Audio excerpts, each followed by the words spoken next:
Okay, everyone, good evening for those that have just arrived. We're very happy to have you all here with us today to talk a little bit more about literature. I'm Áureo. I'm one of the teachers here in the Book a Month, and I'll be talking a little bit more today. So let me share the slides with you, and we can start. Can you see my slides, everyone? Yeah? Okay, great. Thank you. Okay, so our class today is entitled Sherlock Holmes and Other Detectives in Literary History, right? So this is an open class. Anna and myself, we promote such classes in order for you to have a feel of how it is to be a part of a book a month. Many of our students, they come to the classes and it's great. It's a way for us to provide a little bit more content for them. But these classes are thought for those that are not part of a book a month. So you get a glimpse of how we operate in the school, right? And today we'll be doing something which is a little bit of literary history. The history of literature is very long. So, so I'm not sure how much ground we can cover there, but for sure we'll talk a lot about Holmes and its legacy and his influence. Okay. So before we start, Anna, the floor is yours. Hi, people. Welcome, everyone. I think I am the person that you see the most in appearing in a book a month, right? But this is going to change very soon. Áureo is going to also be appearing much more in his videos. But Áureo is a teacher at a book a month. He's a postdoc in literature. Just as myself, he's a teacher at a book a month for a long time, and also he is a postdoc researcher at the University of Padua. I am Ana Torquato, right? If you're seeing me for the first time live, then nice to see you and thank you for being here. But of course, you see me in our profile. I'm a teacher and founder of Book a Month. And I am also a teacher and researcher at the University of Vienna. And A Book a Month is a project that we take a lot of pride in and satisfaction, and are very happy to offer this class for you this evening. So welcome all of you. So if you're seeing us for the first time, if you're joining one of our classes for the first time, A Book a Month is a school that teaches literature in English, right? And we do this combination between English teaching and reading in English as a way to practice and improve language, both written, both for reading and also for speaking. And you do that while learning about literature, not only reading literature, but also learning about literature, which is something that we do with very thoroughly, right? And we have been doing this for quite some time. This is our 5th year working with literature and reading literature in English with you guys. And we hope that we have many more to come. Yes. I think that's it for me today. And I hope that you have a great session with Áureo. And back to you. Thank you, Anna. Anna will be here answering the chat. So if you have questions, you can write there, because since I'll be doing the talking, I can't really keep an eye on the chat live. The class we'll be teaching today is similar to one of our courses, called Short Stories, in which our students read every week a different short story. And the idea of this course is that you get a glimpse of different tastes of literature. It's like a banquet. You have like 10 different authors from different places around the world, and you read a little bit, like usually 2 short stories per person, right? And so these are the authors we'll be reading this semester. And you can see that it's pretty broad. Like Doris Lessing, for example, right here is a Nobel Prize winner from England, but she has lived for many years in Zimbabwe. Kipling, who is also a writer from England, but who actually was born in India. He was born in Bombay. You can see Ngugi wa Thiong'o, for example, a contemporary writer. He just died a few months ago. He's from Kenya and he writes in English. So it's the whole idea is to taste a little bit of literary classics, sometimes contemporary authors, you know. Some people are very famous. Maybe many of you know Hong Kong, I guess, the South Korean writer who won the Nobel Prize just recently. Some are less known, but just as good, right? And some of the authors, like actually three of the authors that we'll be reading this semester, are in some way related to detective fiction. The first of them, right, Arthur Conan Doyle, is the creator of Sherlock Holmes, and so obviously there's a lot to be said there. But also Nathaniel Hawthorne and Ambrose Bierce, they're both writers from the USA, and they're also incorporating elements of detective fiction in their writings. So this is why we decided to, you know, to go with Sherlock.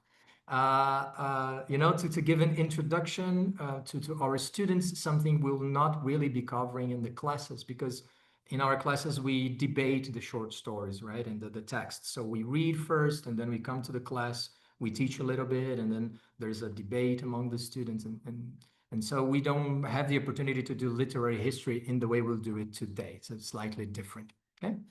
So in order to start, we have to define crime fiction, right? And there are many names for this. Sometimes we call it detective novels. Sometimes we call it mystery novels or mystery narratives, or there are many different names.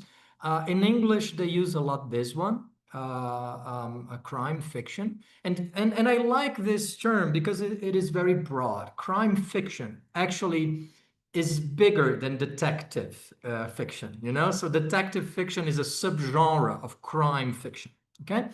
And the main idea behind crime fiction, if you have to define it, it is not defined by its form. It is defined by the content. Okay, so this is sometimes when we're talking about literature, we talk about literary genres, right? Like tragedy or comedy or poetry or etc. But sometimes that may be a bit confusing because the word genre can mean two different things. Sometimes genre means the form, okay? So it is the cup. But sometimes genre means the content, which is water in this case. Other, you know, maybe you're drinking juice or Coke or whatever. But there's a little bit of ambiguity sometimes when we use this term, the genre, right? In this case, crime fiction is defined by the content. So any story whose plot revolves around a mystery, not necessarily a crime, okay? Usually a crime, but it is a mystery. It could be broader than a crime, you know? Typically involving an investigation. So there is something that must, you know, people have to explain it for some reason. And in order to explain that thing, that crime, that mystery, that secret, in order to unravel it, they have to investigate. They need clues. They use deduction, you know, they use logic. And eventually, if we're talking about a crime, and usually we are, the pursuit of justice, right? So, you know, a part of crime fiction, one of the subgenres is definitely detective stories. This is the genre that we are most used with. You know, we think about Sherlock Holmes, we think about Agatha Christie, and so on.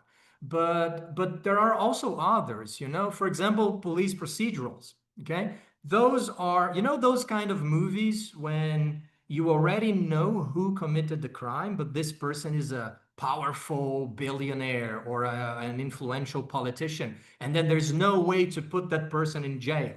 Everybody knows that that person is guilty but it seems that the other person is, like is escaping through the police's fingers. So that kind of stories is a kind of crime fiction, but it's not necessarily a detective narrative. Okay, it's more about how we're gonna put them in jail. It's more about the process, and usually sometimes you don't even have detectives there. What you have are mostly lawyers, actually, right? So there is quite a lot of there are quite a lot of possibilities within the genre. The genre is filled of conventions and tropes. Okay, trope in English means lugar comum. Okay, so basically.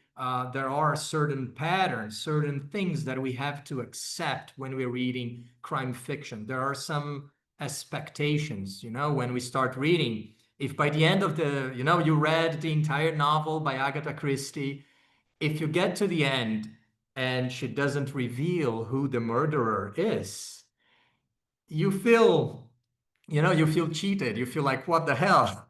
I've read, 400 pages and I don't even get, the answer for the crime. It would be very frustrating. And it would be frustrating because she's breaking a convention of the genre, right? It is a convention that by the end of the story, you're going to know who did it, right? So is that clear, the definition?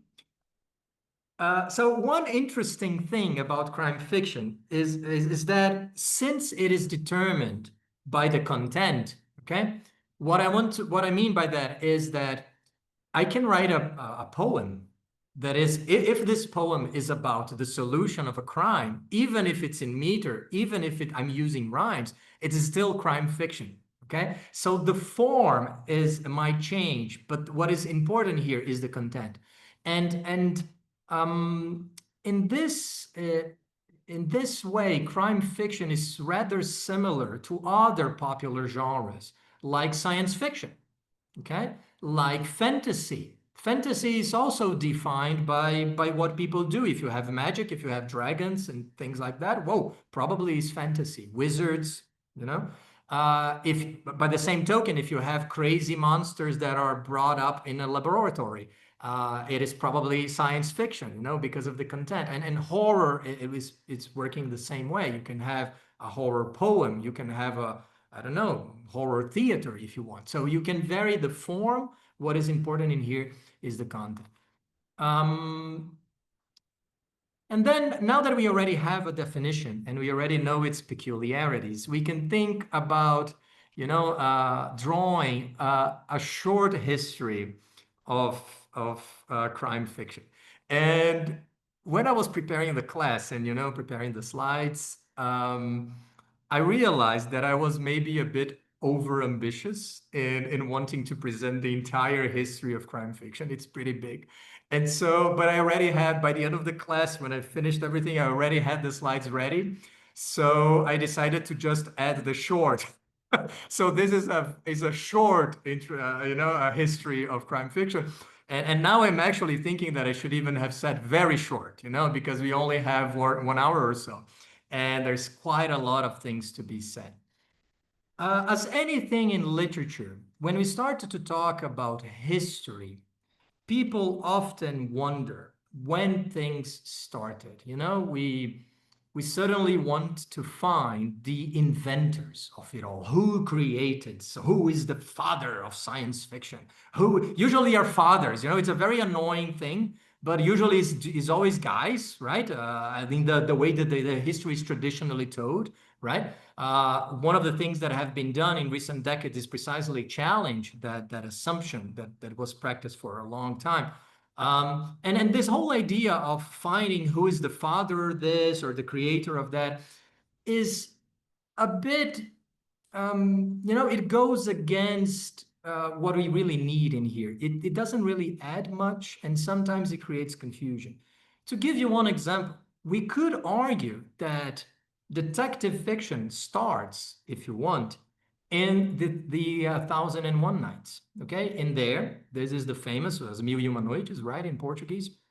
Sometimes they translate it in English as the Arabian Nights. Okay, so you have in this book here, you have the two titles. In there are three stories that are told by Scheherazade. in which you have a crime. There is, in those cases, murder. And so there is this homicide, there is a crime scene, and they call a guy to investigate, and he sees and he talks to witnesses. So there is something that is very, very similar to a detective story, but the Thousand and One Nights is a text that was composed by a number of different authors. It is mostly anonymous. The oldest stories that are part of it date from 700, so the 8th century of our era. And the latest ones, added to the bunch are actually from the 13th century. So this book was written for 500 years. People were adding things, taking things out, editing and stuff. And so those stories, they are there. They maybe are about 1,000 years old.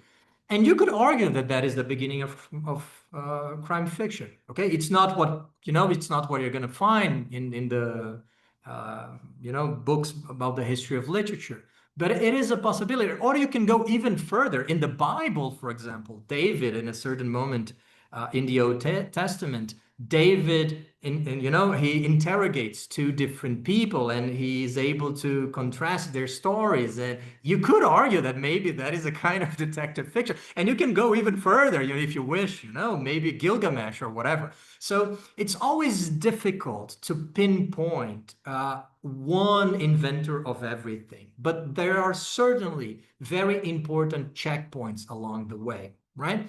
And one of those checkpoints in the history of crime fiction is happening in Europe, but not in English. Okay, it is happening in German. In 1819, A.T.A. Hoffmann, who is famous for writing fantasy, right? He writes a lot of short stories which involve magic, fairy tales, and so on. But he also writes a lot of things. So he practiced many different genres. He really wrote a lot. And he published this book in 1819 called Mademoiselle de Scutari. Okay, so the title is in French, but the book was written in German. And it is definitely the story is taking place in the 18th century, so it's a bit historic. But you also have a crime that must be solved, and in that case, jewelry has been stolen, and they have to know who stole it, and so on. Okay, this is already has a certain pattern that we'll see over and over again in detective fiction, and a major checkpoint in the development of the genre happens, is brought to the fore by this guy here. Okay, Edgar Allan Poe, who I'm sure all of you know. Oops, I've been coloring my screen somehow. um, can you take care of that, Anna? I have no idea if I did this or how I did it. I But I think you can see, can can you try see yellow to, marks in the slides? yeah, there is Yeah, okay. a little pencil on your left bottom Ah, side. okay. So yeah, You can clear all now drawings. it's an eraser. Great. Awesome. Technology, guys, sometimes it pulls our rug. Yeah. And so Edgar Allan Poe is famous, obviously, for his horror stories, right? His short stories are amazing. He has written a lot of poetry, like The Raven, for example, that black little birdie who says nevermore, right? So he's very, very important for the history of horror and extremely influential. Okay, but his influence also extends to crime fiction because he has written in the 1840s, okay, in quick succession, 3 short stories that have many, many of the characteristics of typical detective novels. Okay, so the first of these stories is The Murders in the Rue Morgue. Okay, published in 1841. Maybe this is the most, the revolutionary one because it is told from the perspective of a friend of the detective. So it's not the detective who is telling us the story, something that is very common. Okay, think about Sherlock Holmes. It's There are some, in some short stories, one or two, Sherlock Holmes himself is telling us his stories. But in most, like in the absolute majority of the Sherlock Holmes stories, the stories are told by Watson, right? And so it's another person who was there, who saw everything, who is telling the story. It's not the detective. And we have exactly the same point of view in here. This person doesn't even have a name. So, we don't know anything about the narrator in this story, but we know a lot about the detective. And the detective is applying what Poe called rationalization to deduce, just like Holmes. He has the clues from the crime scene. He hears what people have to say about it.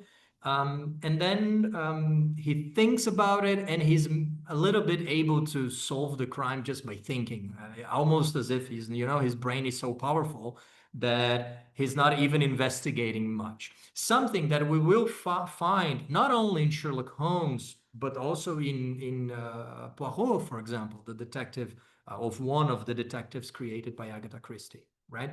Poirot is a good example of it. There are many of his crimes that he solves only by thinking. Sometimes he doesn't even go to the crime scene. He's just like thinking about it, and voila, he has this sudden illumination, right? You also have a very interesting reveal at the end. There is the twist. The end of this story is quite unexpected, and the same thing applies to the other two: the mystery of Marie Rouget and the purloined letter. Okay, the mystery of Marie Rouget has also another important element because it's based on a real crime that actually took place. And so people got a bit confused when they first read these short stories. We have to remember that today we read those stories in books, but at the time they would be first published in newspapers. So you would get a newspaper in your house, or actually you would buy in the streets, I don't know. You would sit down to read the newspapers, and that there would be real stuff. And then suddenly you would find a short story by Edgar Allan Poe, okay? And maybe this short story is The Black Cat, or I don't know, The Mask of the Red Death, something like that, that is very clearly fictional. But if that short story that you just read in the newspaper is The Mystery of Marie Rouget, it would not be so easy to tell if it's fictional or not. Okay, and so this is something that is very interesting about the beginning of detective novels, that often people took it as truth. People could not really very clearly separate fiction from fact. Okay, and Sherlock Holmes is very much a part of that. Am I going too fast, guys? Is that okay? Okay, so moving on. Conan Doyle, I'll have to jump some things in here. For example, Wiki Collins is one writer who's writing in the UK in between the 1840s when Edgar Allan Poe writes his detective stories and the arrival of Arthur Conan Doyle. Sorry, Doyle will, before creating Sherlock Holmes. Okay, Holmes is created in 1887. Okay, before creating Holmes, Doyle writes this short story here, okay? J. Habakkuk Jefferson's Statement. And this short story was published in a magazine, and this is the actual first publication. So you can see the Cornhill magazine, okay? January 1884, okay? And this is what you see. Illustrations, a very interesting thing is that in the 19th century, we often associate illustrations with books for kids, right? But this is something that we do. They didn't do this. And sincerely, they were right, because it's so cool when you have images in the book. It's pretty cool. And so this was published in a magazine, and this is a short story about a real event. Something that happened to a boat that was found in 1873, so 11 years before this story. A boat was found simply floating in the ocean without anyone. There was no sign of the crew. No one was inside. Nobody was dead. There was no signs of violence whatsoever. And so no one really knew what happened to the crew, if they escaped for some reason, if they abandoned the ship for some reason, if they, whatever happened, you know? And we never knew, and we don't know. We simply found that ship floating in the ocean in perfect condition in 1873. There should be a lot of people inside, and they were not there, okay? And this is something that remained with the public, this discussion, what happened to the crew? I think the name of the ship was Mary Stuart, but I might be wrong, okay? What happened to the crew? Obviously, it was aliens. I guess conspiracy theories will tell us, right? I mean, people love such mysteries, and we love to talk about them and to discuss them, and and a lot of momentum, you know, a lot of discourse keeps going because of that. And so he wrote a short story, a fictional short story about one survivor. So one person who was in the boat and who decided to write this short story to tell people what actually happened. So this would be the testimonial that would solve the mystery.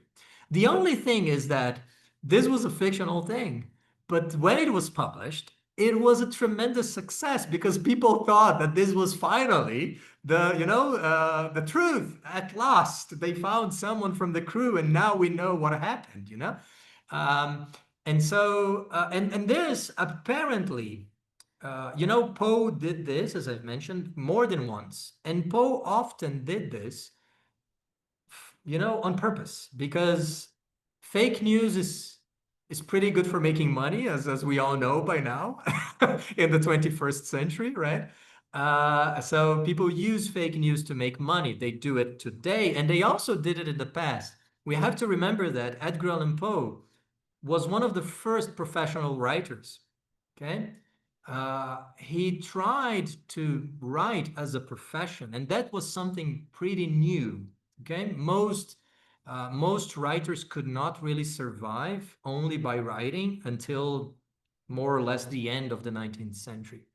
And so Poe was one generation too early, and so he would be working as a journalist as well.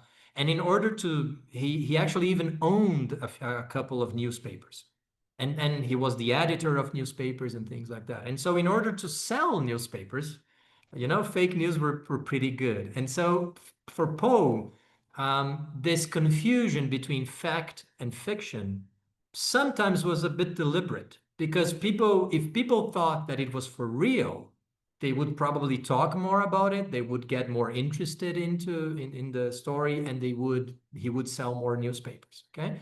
Apparently, this was not the case with Conan Doyle. He only wrote the fictional short story, and he was super surprised that people took it as truth, or that many people, not everybody, but many people took it, and many newspapers also talked about this. And so in 1886, he takes 6 weeks to write the first Sherlock Holmes story. He decides to continue pursuing this direction of crime fiction. Conan Doyle is a physician, right? So a medical doctor. He's Scottish. He's from Scotland, and he studied in Edinburgh, where he had one of his professor that used to teach, in the clinic, would deduce many things, not only about the diseases that they had to treat. Imagine a patient is unconscious. You cannot ask the person what happened. You have to deduce, you have to investigate, to discover what is wrong and how to treat it, right? So investigation is a very big and important part of medicine, right? And remembering the skill of this professor while he was studying medicine in Edinburgh, Conan Doyle created Sherlock Holmes, right? And the very first story is called A Study in Scarlet. It was written in 1886, and it was published in 1887, also in a magazine, okay? And in a very, actually a small magazine, Beaton's Christmas Annual. This is a Christmas special. How interesting, right? And you had a bunch of other things there too. It's not only a study in scarlet, but you also have, if you look at the cover, you also see that there are other things by other writers. So, it's a rather different experience from the one we have today. When we walk in a book, you walk into a bookstore and you buy a book that has Sherlock Holmes written in the cover. And this was completely different. You would be buying a magazine in a different place, and there would be a bunch of texts in there that are completely forgotten and probably not even very good. Okay. Anna, would you like to say anything? No, I was just No? like replying to the comments. Okay. Okay. And this is another interesting thing is that, Christmas time for us in Brazil, I guess it is the season of watching romantic comedies in Sessão da Tarde or something, right? Mm. And in the UK, however, Christmas season is ghost story season. It's the moment of horror. And there's a lot of detective fiction too. So it's rather peculiar from a cultural perspective that they would decide to write crime fiction in a Christmas special. Not a lot of Santa Claus around there, but anyway. A Study Scarlet is published, and it is immediately a tremendous success. A legend is born. Holmes will actually uh, go into the Guinness Book of Records for being the most reused character in the world. Okay, they counted over 25,000 appearances in theater, TV series, video games, you name it, card games, whatever you name it. There are so many short stories. There are 4 novels about Sherlock Holmes, 56 short stories. So there is a lot. Conan Doyle himself wrote a lot of stories for Sherlock. But then the Sherlock became a legend. It went so much, be so much beyond, really so much. It got so much bigger and bigger. And it was really um he added to the already developing genre of detective fiction. He was very aware of the production of other writers like Edgar Allan Poe, like Wilkie Collins, for example. And he built on that. And Holmes has a few peculiarities, right? He calls himself a consulting detective, right? So he's providing advice. He's not part of the police and he does not work for the state. He's not, I don't know, in the FBI, let's say, working with the feds. He's not part of the legal justice system at all. He's not like James Bond, who is a spy and has, certain rights that normal citizens do not. Sherlock Holmes is just a normal dude that decided to go around investigating stuff. So in a certain sense, this is very strange, because if you are investigating, a detective should have a few juridical prerogatives, but that's not the case of Holmes. Okay. Not only this, but he does not like the police. He does not respect the police. He does work with the police sometimes, but he's mostly making fun of them, and he's mostly showing to them how bad they are.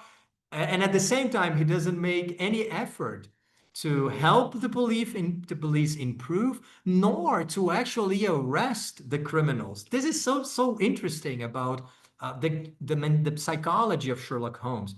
He's an intellectual of some sort. He doesn't care about philosophy. He doesn't care about many things, but he likes puzzles, right? And so he loves to solve the mysteries, even if by the end of the case, when he catches the murderer, uh, I think at least in 50% of cases, he leaves people off the hook, right? He lets them go, basically. He doesn't really care about people paying for their crimes. And this is a very weird, once again, if you're fighting crime, imagine Batman, or Superman, getting the criminals and then letting them go just because it was like a game. The purpose was not to get them behind bars necessarily, but actually more to catch them. Was more like the puzzle solving, you know? Um, Holmes is a rather peculiar character, and he's funny sometimes, rather aggressive on others. He's always making fun of Watson as well. He thinks many other people are not so smart. And actually, this is what Watson himself has to say. Anna, this is a description that we find in the first chapters of A Study in Scarlet. So basically, Watson is a physician. He came back from Afghanistan. Okay, there he was part of a mission there. A part of the British Army, and he comes back because he was wounded in the leg. He was shot, I believe, and he survived, but then he had to go back to England for treatment and rest. And this is why he doesn't have a lot of money. So this is why he decides to share a flat with someone. And then someone introduces him to Holmes. And Watson doesn't really have a lot of things to do. He has a salary because he's a war veteran, and the government continues to pay him because he was in the military, so he continues to receive a salary. And then he has nothing to do, and so he follows Holmes around because he finds Holmes so interesting, so strange, so peculiar, rather exuberant. And this is what he has to say about Holmes's intellect. Can you read it, please, Anna? Sure. Just before, if you find any challenging words, you can check the meanings here in the glossary, okay? We often do this in class just to facilitate reading. Knowledge of literature, nil. Knowledge of philosophy, nil. Knowledge of astronomy, nil. Knowledge of politics, feeble. Knowledge of botany, variable. Well up in belladonna, opium, and poisons generally. Knows nothing of practical gardening. Knowledge of geology, practical but limited. Tells at a glance different soils from each other. After walks, has shown me splashes upon his trousers and told me their color and consistence in what part of London he had received them. Knowledge of chemistry, profound. Knowledge of anatomy, accurate but unsystematic. Knowledge of sensational literature, immense. He appears to know every detail of every horror perpetrated in the century. Plays the violin well. Is an expert single-stick player, boxer, and sportsman. Has a good practical knowledge of British law. Thank you very much, Anna. So there are two things that I find interesting in this description. First, that Holmes is not a real intellectual in the sense that he doesn't really care about art or philosophy or thinking in general. Okay, he likes to solve puzzles, and he's not so much even in understanding the mechanisms behind the law. He has a good practical knowledge, which means, this the way Watson talks about it presupposes that Watson knows more about the judicial system than Holmes himself, right? And Watson is not a lawyer. Watson is a physician. Okay, a physician, um médico. Okay, so it's a different word that they use in English. So there are many areas of knowledge that Holmes ignores, and Watson finds this interesting. Okay, Anna, would you like to say something? Yes, we didn't mention much before, but in this part of knowledge of sensational literature, this is something that is quite interesting and kind of justifies the influence of Edgar Allan Poe and the time in which the stories by Conan Doyle and Sherlock Holmes they were written, right? Which is the Victorian era, Edwardian era, which is completely dominated by Gothic fiction. So this is one of the reasons why he reads this so much, and this is also the kind of mark that we have of Edgar Allan Poe in the stories as well. If you analyze, for instance, one of the stories, The Hound of Baskervilles, the House of Baskerville, you will also see that there are some kind of senses of the supernatural in the story, right? Which often appears in stories by Sherlock Holmes. So this is a very interesting point to note as well. Thank you, Anna. And so, yeah, so that is very interesting. The fact that he knows everything about sensational literature is how Watson is calling here. And what he means is crimes, basically. He knows everything, that you find. And then there are many Brazilian cities. We have those very cheap newspapers that are talking about crime, usually very violent stuff. And sometimes they even use humorous language. And so this is the kind of thing that Holmes is reading, and he knows all about it. Okay, so it's a rather different way to approach life, I think, at least in Watson's eye. And it's also relevant that Holmes is a man of action. He's an expert single stick player. Single stick is a martial art that was practiced in England in the 19th century. It still exists, but it's not very mainstream.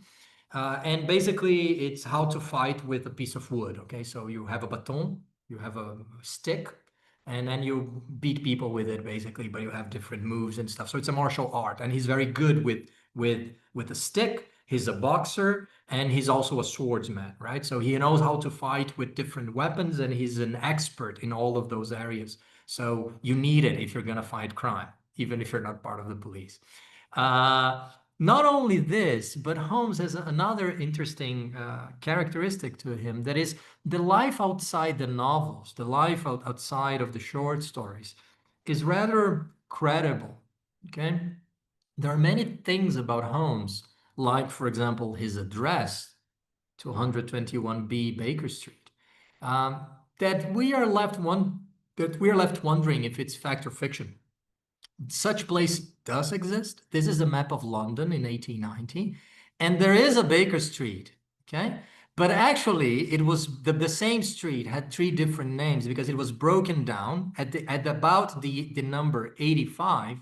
It broke and changed name. It was called York Place, and then it changed name again to Upper Baker Street. Okay, so actually there was no 221B because the real Baker Street is the one in here, and it ended in number 85.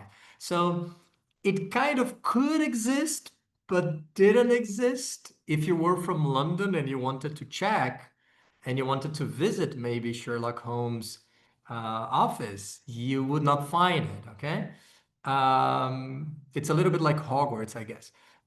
You can't simply walk in. And then if you look at the map today in the 2000s, nowadays Baker Street was unified, and actually it ends on 239, and so nowadays there is actually a 221B. And if you go there in your next, let's say you decide to go to London and to walk around as a tourist, and you decide to go there, you'll see this plate right here. Okay, it's a saying at the exterior part of the building, 221B, Sherlock Holmes consulting detective, and you even have dates, and these commemorative plaques are used for real people. Okay, so there's no indication, Sherlock Holmes, fictional character created by Arthur Conan Doyle. No, if you do not know, if you're bringing along your daughter or your son or your 5-year-old cousin, they might think that this is a real person. Okay, and you'll find close by, not exactly on the spot, but a few numbers after, you find this nice museum, the Sherlock Holmes Museum. And it's not in the precise spot because in the 1930s, the address to 221B was bought by a bank. Okay, so basically the Abbey Bank, which is Santander, has bought an entire building where this number was included. And they received so many letters every day that were addressed to Sherlock Holmes that they hired one person. They had one person working at the bank just to answer those, to receive and to answer those letters. Okay, So it's a rather peculiar, why would you do this? Why would you even answer those letters? Why people send such letters? Those are very interesting questions, I guess, yeah, I understand why people write to Santa Claus, but why would you write to Sherlock Holmes unless you think that he's real in some way, right? I guess those are adults because it's not really the kind of things that Sherlock, maybe you would be reading it at 7, but not many people would do this, I think. It's more for grown-ups, I would say. But anyway, the bank is gone, and nowadays, so this museum was not to 121B for quite a long time, but nowadays apparently it is. And if you go there, you will walk in and you see this, okay? The living room of a person who has never existed in a non-existing address in a street that did not exist at the time. So it's fascinating. We know that this is a creation. We know that this is fictional, but do you remember the X-Files? Scully and Mulder.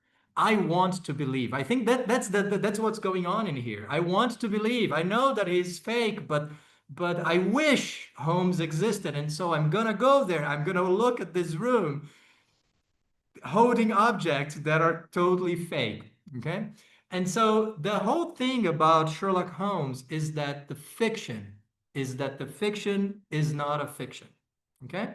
So when we watch a movie, we know that Game of Thrones is fake. We know that there is no Spider-Man. We know all this. But when we watch a movie, we suspend disbelief, right? We make believe, okay? A gente faz de conta, we make believe. We watch the movie and we accept that those lies, those are artistic lies that we're being told, that they're telling us a nice story. And so for 2 hours or a few more, we accept that fake thing is for real, right? And Sherlock Holmes and many other texts, many other literary works since millennia, many works play around with this idea that the fiction is not fictional, okay? The Blair Witch Project, for example, A Bruxa de Blair, okay? It's a good example, and so many others, okay? And this is happening not because people are stupid or something. This is happening also because of literature itself, because of the way Sherlock Holmes is written. Because if you read that very first issue of the story, okay, so let's say you were alive in 1887 and you bought this magazine and you read this story about this new detective called Sherlock Holmes. Before you even started to read, you would find this table of contents and you would read this: A Study in Scarlet, being a reprint from the reminiscences, the memories, okay, as reminiscências, as memórias, the memoirs of John H. Watson, MD, medical doctor, MD, late of the Army Medical Department, okay? So basically, it is told to you that this is a real thing, okay? This is a reprint of the memoirs of this person. And memoirs are a kind of autobiography in a certain sense. So if you're writing a memoir, at least you presuppose that you're telling the truth and it should be real, okay? Another example of how literature is blending this bordering between reality and fiction. Let's say you bought The Hound of the Baskervilles, the book that Anna just talked about. You bought The Hound of the Baskervilles when it was published in 1902. At the cover, you would see a photo of a guy smoking a pipe, and it would not be, too much to guess that this is a photo of the picture of Sherlock Holmes, right? And you could not be more mistaken. But anyway, the book itself is inducing the reader to commit this mistake, okay? And it could be, sometimes we choose to believe, but sometimes we are mistaken. I tell you, I watched the Blair Witch Project when I was 10, And I was terrified because A Bruxa de Blair, right? Because for me, that was proof it was a documentary, and documentaries are real. And so for me, that was proof that supernatural existed and witches were real. And I was like, how come everybody's not talking about this? I mean, wow, that's the big deal, okay? So it does happen, and not only with 10-year-olds. It's so much so that one guy used this a lot, okay? Fernando Pessoa is all about inventing writers, inventing heteronyms in English, right? Os heterônimos. And the heteronyms are not only a pen name, a pseudonym, okay? They are not only he changed the name and that's it. No, the heteronyms, they have their entire personalities, their interests. They practice their own poetic forms. That their poetry is completely different. And we know the most famous ones, right? Alberto Caeiro, Álvares de Campos, Ricardo Reis, Bernardo Soares, and so on. But actually, Pessoa created dozens and dozens and dozens of heteronyms, sorry. And I find fascinating that our beloved Saramago, right, the only Nobel Prize that Portuguese language has got, famously has read Ricardo Reis without knowing that he was fictional, you know? So he read Ricardo Reis, he loved it, he thought it was such a great poet, and only later that he eventually discovered that this was one of the emanations of Fernando Pessoa. So this is exactly the kind of blending that we're finding in Sherlock Holmes that Pessoa is practicing here. And it's fooling someone as just as big and as important and as creative as José Saramago. So I think we're excused to believe in it every now and then. And I find also interesting that when, you know, Pessoa grew up in South Africa. This is one of the things that people often forget about his life.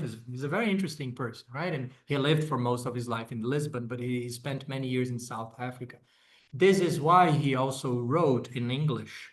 Okay, we also don't talk a lot about this, but Pessoa published 2 books in English with poems in English and 1 book with poems in French. So Pessoa wrote in 3 different languages, and many of his texts in English were signed with this heteronym here, Alexander Search. And I find this, and this is an actual card that he printed, you know, to give around to people, you know, the welcoming card of Alexander Search. And so there you go, very detective-like of Fernando Pessoa. Okay, let's talk a little bit how much time we have. Okay, that's great. Is it okay? Am I going too fast? Sorry, guys, I get a bit enthusiastic. You know, I'm pretty enthusiastic, I think, as you can see, and so I can go very fast. So yeah, if you have questions, write down in the chat. Anna is there assisting you. If you're understanding 80%, 85% of what I'm saying, that's pretty good. Okay, that's pretty good. And there are sometimes in Zoom, there is a setup where you can see the subtitles. So you could also activate this if you're having difficulties. I'll try my best not to, you know, go too fast. Let's talk a little bit about general characteristics of crime fiction. Okay, so I've mentioned before that it's defined by the plot, basically, but what is happening in the story. If you open the book and it's a love story, it's by definition not crime fiction, you know. If it's, you know, boy meets girl, they fall in love, they cannot be together, but eventually happy ending. This is a different kind of content. This is a different kind of genre, right? In order to have some sort of not only crime fiction, but actually detective fiction, so a subgenre, okay? You need a crime, or at least a mystery, okay? So something happened, and this something needs explanation. And then there are 2 opposing ways authors can approach the mystery. One of them is this one in here, who done it? Okay, and then we write it all together like this, but who has done it? Who done it? Okay, this is the actual term that we use in literary theory.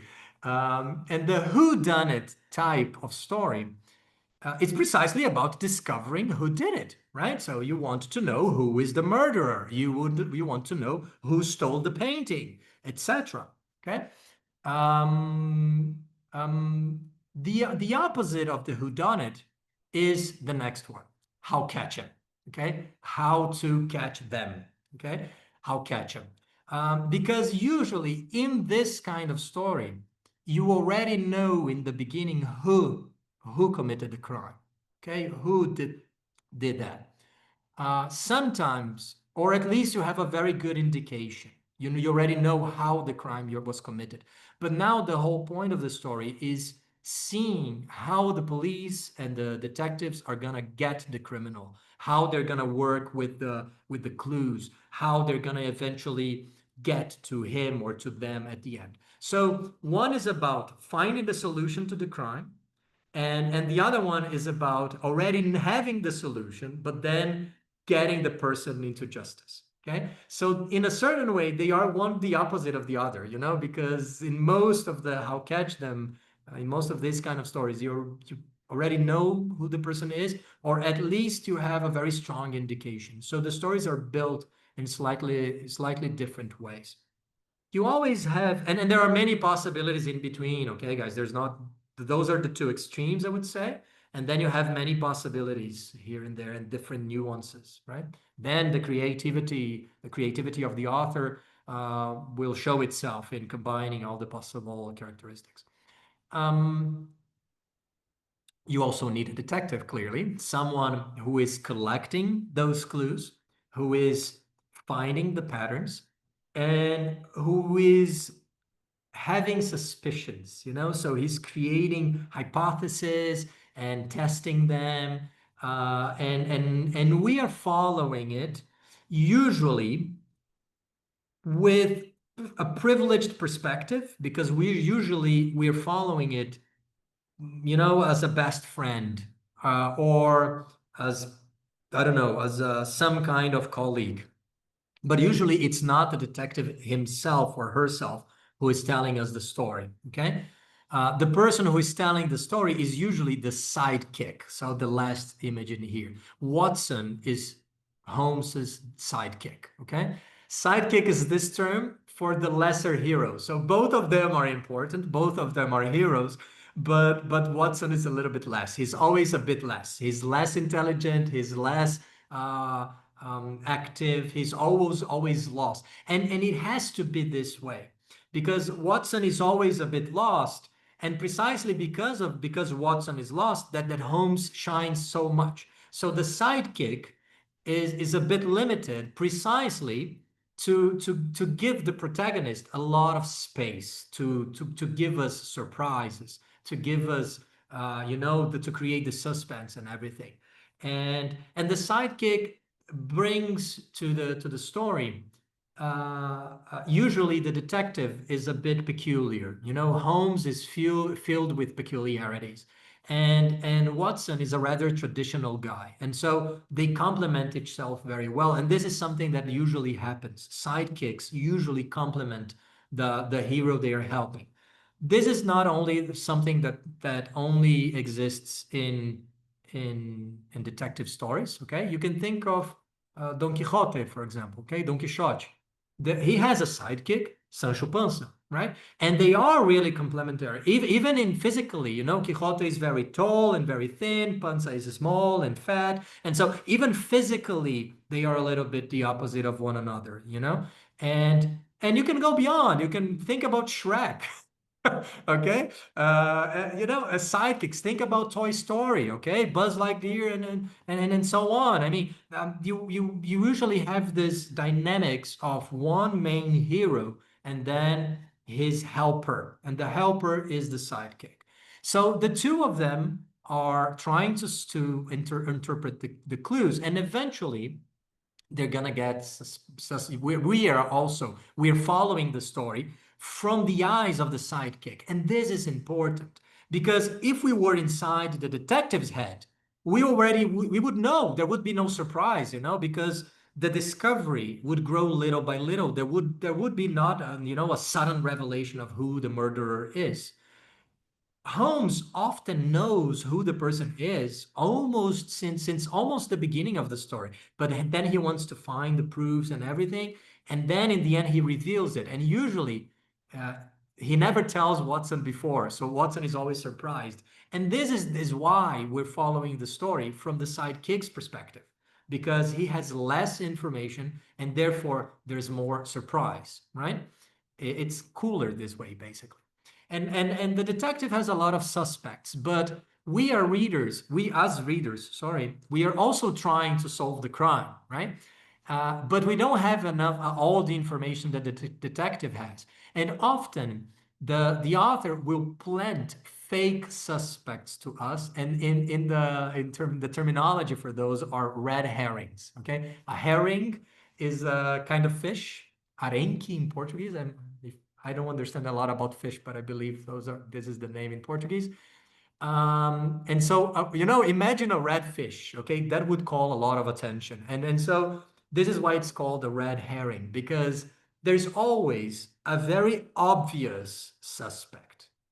And so this is the person, that is this person will not be the murderer. You always know that it will not be, because it would be so obvious. The book would be so disappointing if the main suspect was actually the guy, right, who did it.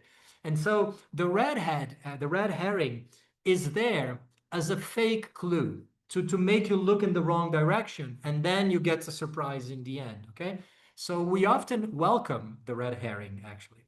And also one thing that happens often is when the crime is finally revealed, right?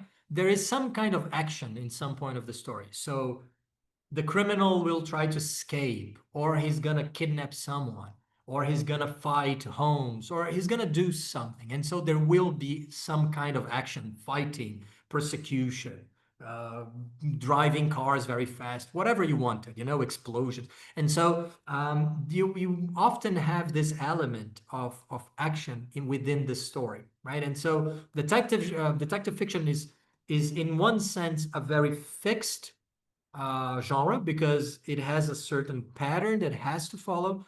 But in another sense, it is capable of encompassing, okay? Abraçar, to encompass, englobar, okay? So it's capable of encompassing different genres and different possibilities. For example, like action, okay?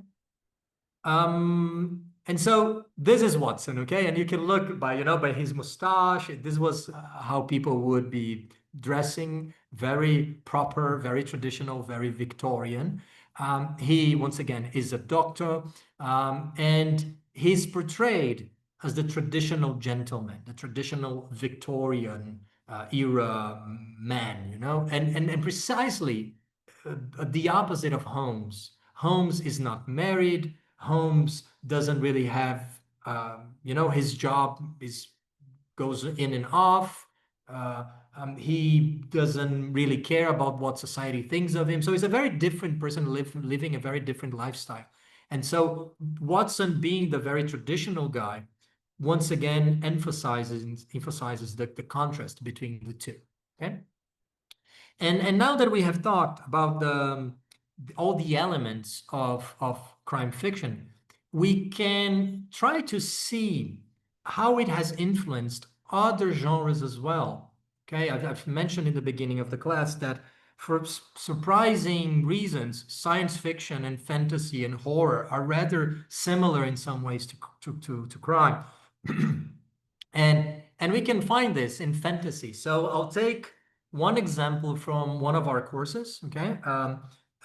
This class is similar to what we do in the short stories course, but another course that we have is called, we have 3 different courses that are called novels, and in which we read books, right? So we read a book a month, like you would expect, considering the name of the school. And the novels intermediate is in this course, we read books that are in the original, right? They are unadapted. They are, you have the full content there. They are unabridged, but they are a bit easier, shorter sentences, easier vocabulary, and so it's a good entry point. So we think of this course as a course that people who have an intermediate level of English could follow. And in these are the books we'll be reading, and 3 of them, are fantasy, right? Mowgli, you all know him, the wolf child, right, from India, who talks to Baloo and so on. We could call it fantasy. It looks like a fairy tale a little bit, but we have a wolf child. He speaks to animals. In one of the stories, he finds a magical object and stuff. So we could call it fantasy. It's one of the great classics of the Victorian period. It was published just a few years after Sherlock Holmes. Another example that we have in here is Howl's Moving Castle, right? The one that this was made into a movie by the Ghibli studio, the anime from Japan. Castelo Encantado, I believe, it's the title in Portuguese. And Castelo it's Animado. Castelo Animado. Mm-hmm. Yeah. And just like in Mowgli, you have a certain investigation because Mowgli wants to discover who he is, right? And who are his human parents and so on. In Howl's Moving Castle, you have a similar investigation because she's cursed by a witch and she has to discover how to break the curse. And also she looks for the help of this wizard called Howl, but this wizard is very peculiar and strange. And so to discover the personality, the psychology of this wizard is also part of the mystery, right? And so you have in those fantasy, in those fantasy narratives, many elements that are similar to detective stories, although they are not detective stories themselves, okay? And I think even more so with Harry Potter, that I really don't have to introduce, right? This is the original title is Harry Potter and the Philosopher's Stone. And here is called the Sorcerer's Stone because this is the title of the edition in the USA. But if we talk about this book, okay, the first book in the series, there are many, many things that we can think to put side by side Sherlock Holmes and Harry Potter. And on the surface, they don't have anything in common, you know? But we could first point to the fact that they're both 2 very real world phenomena, right? The Potter series has sold over 600 million copies, okay? It's pretty bizarre. It's like huge, absolutely huge. And in the same way that Sherlock Holmes is an enormous industry, and really it's difficult to find someone who doesn't know who Sherlock Holmes is. Pretty tough. I would say the same thing applies to Harry Potter. If you think about the series, each one of the books, be it and the Chamber of Secrets, be it the Prisoner of Azkaban, whatever you want, you always have, or nearly always, you have a certain mystery at the core of every Harry Potter book that has to be solved, that has to be investigated usually by Harry and his sidekicks, right? He has sidekicks. He has one very clear sidekick, who is Ron, right? Ron Weasley. Ron is much slower than Harry is not the brightest, right? Hermione is. So she is the very smart one. She is the one that catches things in the air. But Harry, so his intelligence is not really appearing in class. If you discount Defense Against the Dark Arts, right, where he's pretty good, but in everything else he's pretty bad, or at least average. But for certain elements about discovering the mystery, it's usually Harry who solves the mysteries. It's him who discovers and who solves everything, usually with the help of Ron and Hermione, but they are working as sidekicks, okay? So it's not the traditional, it's not exactly the same thing as Holmes and Watson, but it's pretty close, right?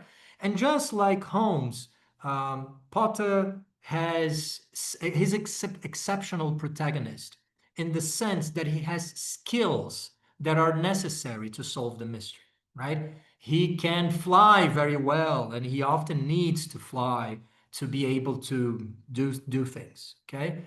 You can think about, I don't know, the Goblet of Fire, for example, the 4th book, in which he has to fly to solve some of the part of the mystery. and fight dragons and things like that. He's capable. Holmes is very good in disguising himself. And so is Harry. Harry has an invisibility cloak, right? And so he's able to watch on people and stuff like that. And he's pretty lucky. And this is also part of detective fiction. I find it, I just recently read the entire Harry Potter series once again. Since we're going to teach it, I decided to reread all the series. And I find it very amazing and funny how Harry's always at the right place at the right time. He's just so lucky. He overhears all the important conversations. It's just so unlikely. And man, he has very good ears. I would lose at least half of what they're saying, but Harry and he listens to 100% and understand all the words. And so this is part of the fictional pact that we accept when we start reading, right? And so this is very similar to what happens in many of the Sherlock Holmes stories, right? And Harry, with his skills, also speaking, he's a parcel tongue, right? He can speak the language of snakes, for example. Is one of the skills that he has that nobody else has, exceptionally, with the exception of Voldemort. And this skill is necessary to solve many of the mysteries as well. So he shows that he's exceptional, just like Holmes. And in every book, we're given suspects and red herrings. And in every book, I would say this main suspect is always the same, Snape, bloody Snape, every time. And every time we're wrong. So every time we think this time it's really Snape, and then we're up for a surprise, right? So not only this, but just like Holmes as well, he has an archie enemy. Okay, Holmes has Professor Moriarty. Okay, who is a genius, and Harry has Lord Voldemort, right? So the Dark Lord, they call him. So you see, one is a professor, the other is a lord. So you see, there is this title, there is this pomposity to it. If you think about Voldemort's name, his actual name is Tom Riddle. Riddle, charada. Okay, riddle is another word for mystery, actually. So you can see many of these elements. Another one, I think I'm going to even go faster because I think we already have enough. But Hogwarts is often an enclosed space. When something happens there, you know that the person that they're looking for is inside the castle, right? And this is exactly how I don't know, Murders in the Orient Express works. Okay, in that book, the train stops. Nobody can leave the train. Nobody can come into the train. And so they know that the murderer is one of them, right? And so this idea that one place is isolated, it's something that we see a lot in detective fiction. And so in the Harry Potter as well. We also see incompetent police, but in the case of Harry, is the Ministry of Magic, who is pretty bad all the time. Fudge is the worst, and they're pretty incompetent, just like the police is in Holmes. And if you still had any doubt, the author of Harry Potter has written another series of books about a detective called Corcoran Strike, and it's detective fiction, pure detective fiction. So you can see clearly how, interestingly enough, we would never expect for a fantasy bestseller like Harry Potter to be influenced by detective fiction and Sherlock Holmes of all people, but it is. Um, let's talk a little bit, coming back to the short history of the genre. Let's talk a little bit about Holmes' influence, right? We have another 15 minutes to go.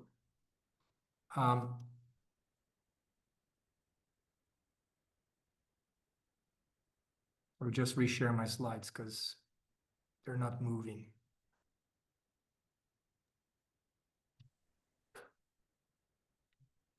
Guys, if you have any questions, you can start writing them on chat, and after the session, we'll answer them, okay? Yeah, we'll end at 8:30, 8:35 probably. Okay. So to talk about the legacy of Conan Doyle, I'll just before we do that, I'll talk a little bit about our other courses. As I said, this course is the kind of thing that we would do in the short stories course that is taught by Anna. In our usual classes, we speak much less, and the students have ample space to ask questions and debate and during the class, which is something that we can't really do in an open class like this one. It's rather different. We'll be reading those authors. I've talked about some of them already. Margaret, some of them are read in translation, like Hong Kong and Yourcenar. Yourcenar is Belgium, and she writes in French, one of the great writers of the 20th century. Joseph Conrad is Polish, but he writes in English, famous for The Heart of Darkness. We'll read one of his short stories. And I guess not many of you might know Ted Chiang. He's a contemporary writer, still quite young. He writes science fiction. In my opinion, an absolutely brilliant writer. We're going to hear a lot from him in the future. He has written only 2 books. Both of them are absolutely genius. And he's the guy, for example, who wrote, you know, that movie about the aliens and the linguist that has to learn their language? Arrival, maybe the title? Arrival. So A Chegada. yeah. So it's based on one of his short stories, for example. Science fiction is very, very intelligent. I warmly recommend it to you.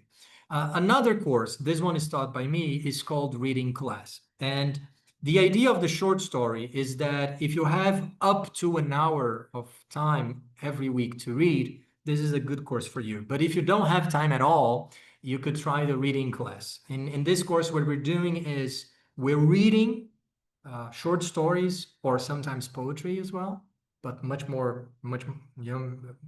short stories much more. We're reading them in class all together. I'm paraphrasing the text. I'm explaining difficult words, difficult expressions, correcting some mistakes and things like that. These are the amazing people we read.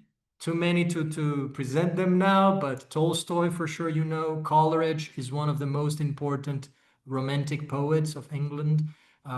Shirley Jackson is one of the great writers of horror fiction of the USA, has amazing short stories. Catherine Mansfield is from New Zealand, one of the most important modernist writers. Virginia Woolf, none other than Virginia Woolf, has said that Catherine Mansfield is the, quote, is the only writer who I envy, end quote. Okay, so if Virginia Woolf says this about you, you're pretty good. James Joyce, probably one of the greatest writers to have ever lived, in my opinion, absolutely genius. Selma Lagerlöf, she's Norwegian. We'll be reading her in translation. She won the first woman to win the Nobel Prize in Literature, and so many others. I can talk about all of them. Another course, one of our courses is in which we read a book a month, is also the Novels Advanced, in which we'll be talking about speculative fiction. Okay, so speculative fiction are those stories that ask us, what if? They create a hypothesis. For example, what if we were all blind? Okay, and then you have Ensaio sobre a Cegueira. Okay, it's a hypothesis, and then then you have the narrative, and that's a speculation that is built upon that hypothesis. So those are the kinds of narratives we'll be reading in this course. We'll start with Frankenstein, one of the great classics of the history of literature. We'll move to a philosophic study by Milan Kundera, okay, The Unbearable Lightness of Being, a sentence that is taken from Nietzsche, right? So it's a very philosophical novel about political oppression, very beautiful. Then we'll move on to Nutshell by Ian McEwan, who is a contemporary writer. And this is a detective fiction of sorts. This is the history of the story of Hamlet, but it's told from the baby who is still inside of a pregnant woman. So he's a fetus, actually. He's an unborn, and he's telling us the story of how his father was murdered. And so it's a very interesting, it's a reversal of Hamlet, because Hamlet has to revenge his father, right? And so we see the story of Hamlet from the perspective of the baby, okay? So it's Brás Cubas ao contrário, basically, okay? Not someone who died, but someone who was not yet born. Brilliant, and it's a very funny novel about detective fiction as well. We'll also read 20 Leagues Under the Sea, one of the great classics of science fiction that is also working as a kind of detective fiction as well, because who is Captain Nemo? how did he build the Nautilus, and so on. So it's a very interesting novel. And then we'll end up with a dystopia, right? A Clockwork Orange, Laranja Mecânica, famous because of the brilliant movie. But also, this is a very interesting novel because he's inventing a new language with many slangs and words from the Russian and stuff. So it's a very, very interesting to read, especially to read in the original, because in the translation, those things, they will change. They have to change because he's inventing a kind of English for just this book. So, Anna, would you like to say anything about the novel's intermediate course? Yeah, I mean, like you have already introduced some of them, and this is a selection that we really enjoy.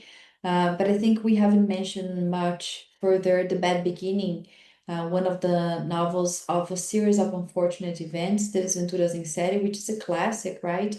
And it's a very interesting short novel, people, because it might be one of the first contacts that you have with kind of experimental literature to the point that an intermediate level speaker can really read and understand well, right? So it's a really good introduction to literary text. And also, we cannot forget to talk about Anne of Green Gables by Lucy Maud Montgomery. Lucy Maud Montgomery, she's Canadian. She was Canadian, and she has created this absolute beautiful saga of Anne of Green Gables. It's a very touching coming of age story, right? It's a story that follows this character for a long, long time in her life, and this is the first one. And if you don't recognize the name of the book, probably you'll remember the TV series Anne with an E on Netflix, which is beautiful, absolutely beautiful, and it's focused on the story by Montgomery. And I teach novels intermediate, short stories, but also I teach novels big reads, which is continuing its legacy by reading some of the other stories by Jane Austen that we have started reading this year. For those who don't know it yet, this is the year that we celebrate 250 years of Jane Austen's birth, and we are celebrating it with her, right? And in the beginning of the year, we read 3 novels by Jane Austen: Pride and Prejudice, Sense and Sensibility, and also Persuasion. And now we're going to continue reading her most famous novels, Northanger Abbey, Emma, and Mansfield Park. And the difference between novels big reads from the other novels is that we take longer with the books because the books are longer as well, right? So we stay 2 months with each of them, and we have more classes because they need it, right? And just so you know, like one of you, I think is Gabriela, she was asking if you need to know anything about literature in order to join our course, right? Actually, you don't need to know anything, people. We teach everything that you need. Yes. And so it includes this kind of class that we have here that Áureo is brilliantly presenting today, which also includes the historical and artistical background of the novel, right? So this is, you will have everything that you need from us in class, right? So you don't need to worry. Next one. And also, for the ones who don't feel that they are really sure about the level of English, or that they are, but they want to complement and add up a little bit more to their English studying time, we also offer English classes in group that happen mostly in English in the levels of intermediate, but also advanced. And we have these times that you see here in the screen, right? And you can alternate between those. It's the same group, same class, it's just a different time. This happens with all of our courses. We always have 2 groups, so you can alternate between the times if you want. And this course is taught by teacher Gabi Naudi, who is also here. Gabi, would you like to say hello to everybody? Hello, good evening, everyone. So I'm teacher Gabi. I teach the English courses. As you may notice, we have 4 groups, right? 2 intermediate and 2 advanced. And it's a pleasure for me to be part of this project because I'm a huge fan of Anna and Áureo, and also of literature because I'm a bit of a bookworm, as you may notice. So it's a pleasure for me to be here. And if you have any questions, please ask me. Oh, thank you so much, Gabi. And people, just so you know, Gabi a little bit more, right? She has an undergraduate course in letras, right? She's a licensed teacher. She also is licensed by the University of Cambridge, right? So she's a certificate teacher, right? And she also has ample experience living abroad. She lived in Dublin, also in Italy, right, Gabi? She speaks other languages as well besides English. And also she has been reading with us for a long, long time, right? In a book a month. So besides the great, amazing teacher that she is, she also loves literature and studies literature with all of us. Yes. So thank you so much. Back to you. Thank you. Yeah, we're honored to have Gabi as part of the team. So that's it, guys. Enough of marketing. Okay, those are the prices. You can pay monthly if you decide to join, or if you pay the whole semester, you have a discount. People that want to do more than one course, there's a big discount as well. Sometimes you can combine literature and English, and it's definitely a very good way to create a full immersion. And this is something that, you know, we do personally. We practice what we preach.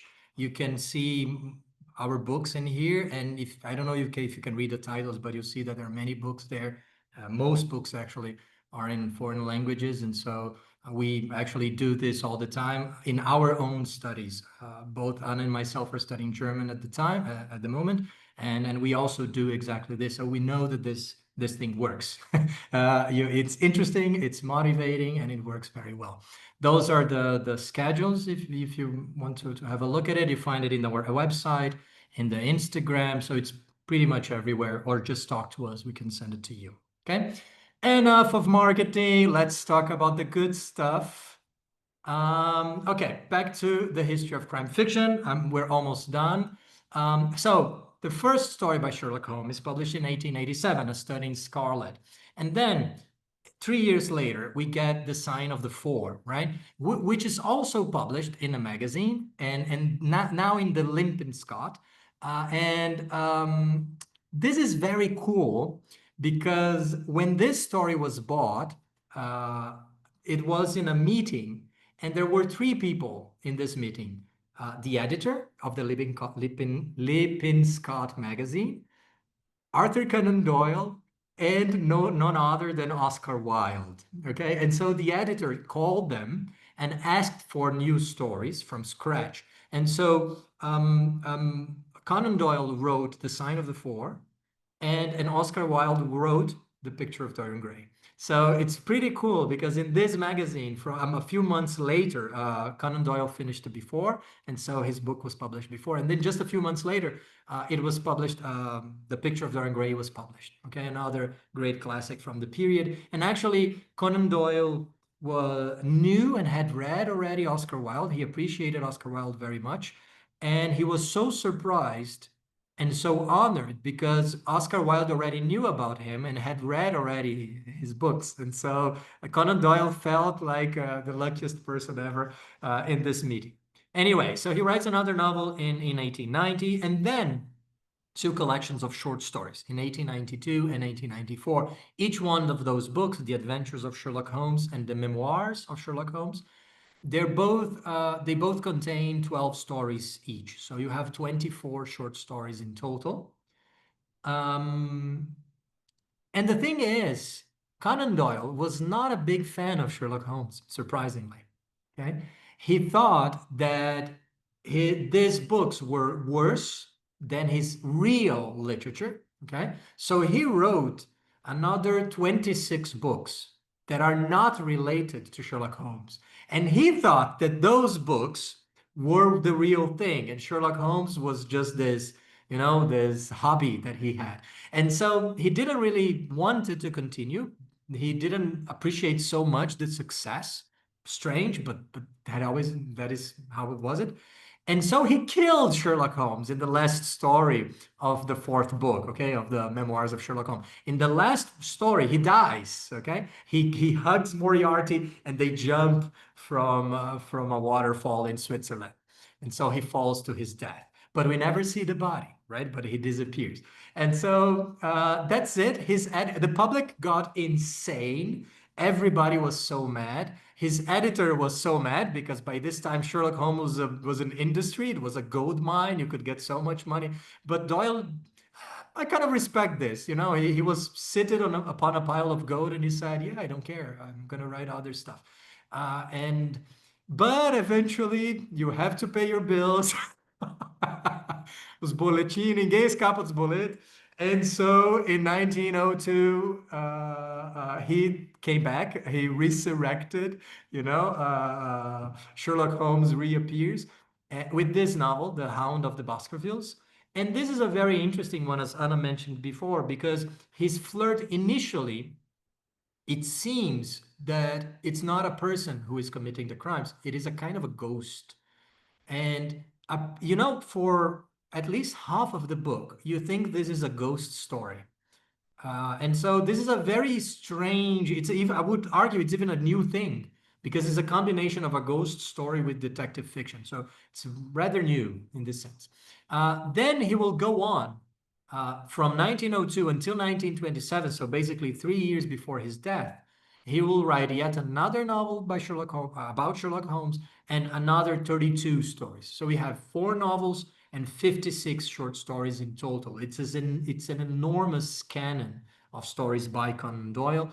And he will, as I've mentioned, write another 26 books and 150 short stories and articles, other texts. Okay, so he wrote really a lot. And it's very interesting that most of these have been completely forgotten, and things about, science fiction, poetry, theater, a lot of things. And actually, one of those unrelated books, probably you know it, because it's a certain book about dinosaurs called The Lost World.